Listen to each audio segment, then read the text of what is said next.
విలక్షణమైన నటనకి పరిపూర్ణమైనటువంటి రూపం కోటా శ్రీనివాసరావు గారు.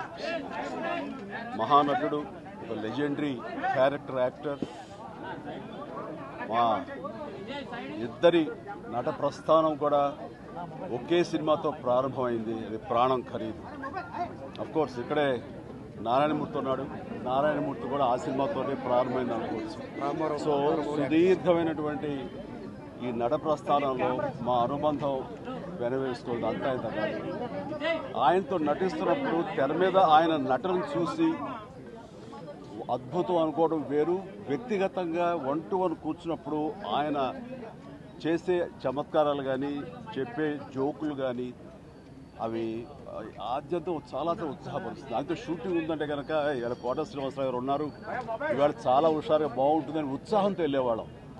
అలాగా ఆయనతోటి ఒక అనుబంధం పెనవేసుకు వెళ్ళింది. ఇక ఆయన చేయలేని క్యారెక్టరు, చేయని క్యారెక్టరు, మాట్లాడని యాస, మాండలికాలు లేవనే చెప్పాలి.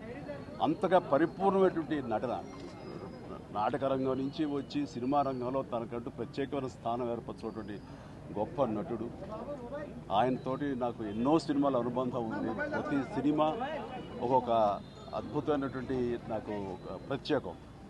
అండ్ అలాంటి మా కోట శ్రీనివాసరావు గారు ఈ రోజున లేరు అనుకోవటం అనేది నిజంగా చాలా తీరని లోటు.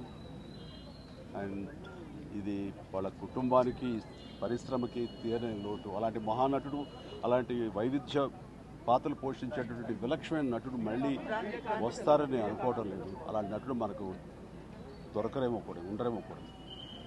అది ఎవరు పూర్తి చేయటువంటి చాలా భారీ నష్టం ఈ పరిశ్రమకి. వారి ఆత్మనికి శాంతి చేకూరాలని భగవంతుడు ప్రార్థిస్తూ, వారి కుటుంబ సభ్యులకి, ప్రతి ఒక్కరికి నా ప్రగాఢ సానుభూతిని తెలియజేస్తున్నాను.